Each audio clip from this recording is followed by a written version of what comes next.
요한묵시록 바르게 읽기 4번째. 7교회에 보낸 편지 1번째. 허규 베네딕토 신부. 요한묵시록에서 환시와 함께 구분될 수 있는 것은 7교회에 보낸 편지입니다. 2, 3장에서 만나게 되는 이 부분은 짧은 편지 형태로 되어 있습니다. 그 내용을 읽어보면 동일한 표현이 반복해서 사용된다는 점 역시 어렵지 않게 알 수 있습니다. 우선 7교회에 보낸 편지는 공통적으로 교회의 천사에게 써보내라는 명령으로 시작합니다. 여기서 말하는 천사는 각 공동체의 지도자를 상징할 수도 있지만 요한묵시록이 다른 곳에서 등장하는 천사들에 대한 언급을 생각해 본다면 공동체를 대표하는 수호천사격으로 생각할 수 있습니다. 편지는 권위 있는, 귀 있는 사람은 성령께서 여러 교회에 하시는 말씀을 들어라. 승리하는 사람에게는 을 주겠다는 표현으로 마칩니다. 이처럼 7교회에 보낸 편지는 반복되는 표현으로 구성됩니다.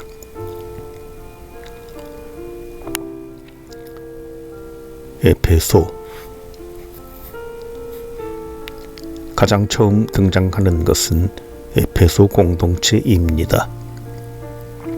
당시 에페소는 경제가 상당히 발전된 소아시아의 주도였습니다. 에페소는 특별히 신약 성경과 깊은 관련이 있는 도시였습니다. 바오로 사도가 그곳에 그리스도교 공동체를 세웠는데 그 후 선교 활동의 거점이 되었을 것으로 보입니다. 일반적으로 요한복음서와 사목서간이 그곳에서 쓰였을 것이라고 봅니다. 이미 에페소에는 아르테미스 여신, 여인들과 사냥의 수호신을 위한 신전이 있었고 도미티아누스 황제 때에는 자신을 위한 신전을 세운 것으로 전해집니다. 이처럼 에페소는 소아시아에서 중요한 역할을 한 도시였습니다. 니콜라오스파. 에페소 교회에 보낸 편지에서 낯선 두 표현을 찾을 수 있습니다. 사도가 아니면서 사도라고 지칭하는 자들과 니콜라오스파입니다. 에페소 공동체는 어려움을 겪으면서도 이들의 잘못된 가르침을 거부하고 올바른 신앙을 지켜나간 것으로 보입니다. 여기서 표현되는 거짓 사도들과 니콜라오스파는 같은 사람들을 가리킨다고 볼 수 있습니다. 많은 사람은 이들이 황제 숭배 의식과 관련되었을 것으로 생각합니다. 아마도 그리스도교의 신앙과 황제 숭배를 접목한 가르침을 전하던 사람들일 것입니다.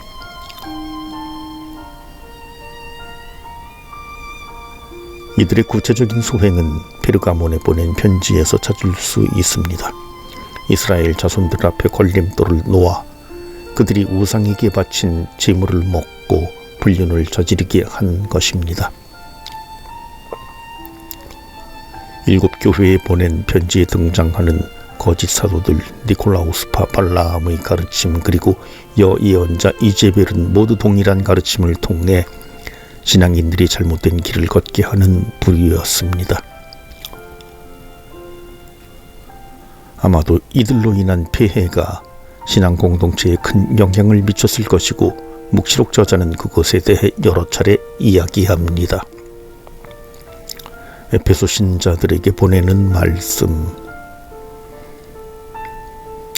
에페소 신자들에게 강조되는 것은 회개입니다.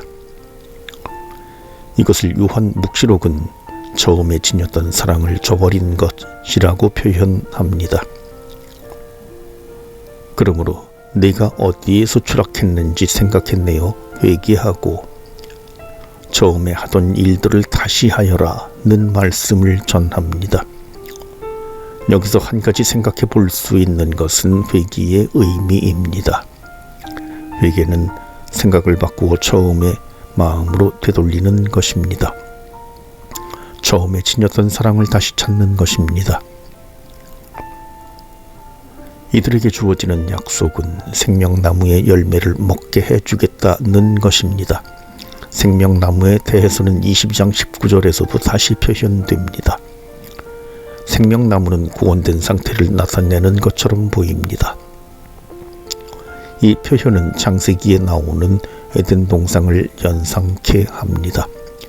에덴 동산의 한가운데에는 생명나무와 선악을 알게 하는 나무가 있었다고 전합니다. 이러한 암시에서 요한묵시록이 전하고자 하는 새로운 창조를 생각해 볼 수 있습니다.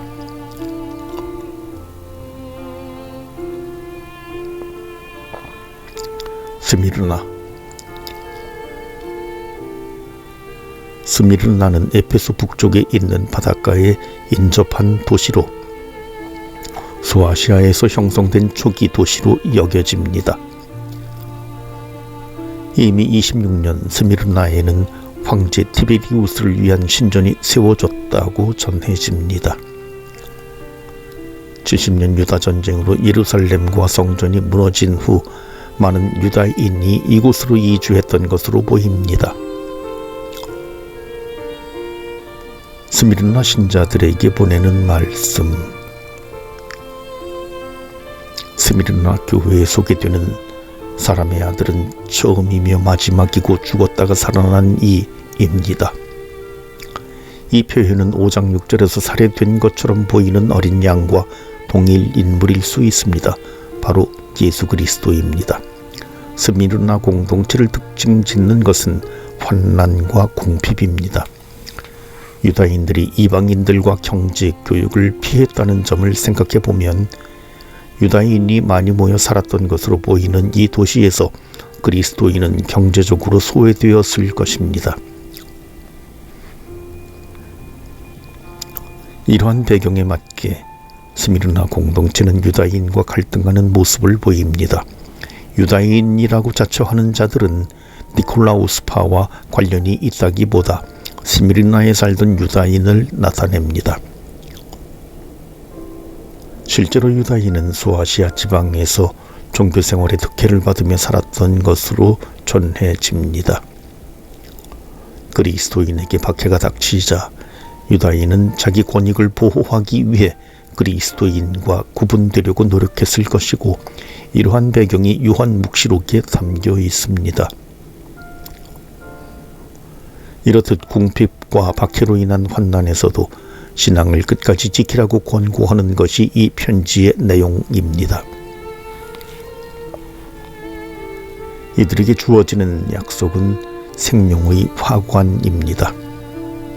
그 내용은 두 번째 죽음의 화를 미연하는 것입니다. 20장 6절 16절과 21장 8절에서도 두 번째 죽음은 천년의 다스림 후에 오는 것으로 완전한 파멸을 의미합니다. 두 번째 죽음을 맞지 않을 것이라는 약속은 요한묵시록이 전하는 환시에 따르면 새로운 예루살렘에서 영원한 생명을 누릴 것이라는 표현과 같습니다.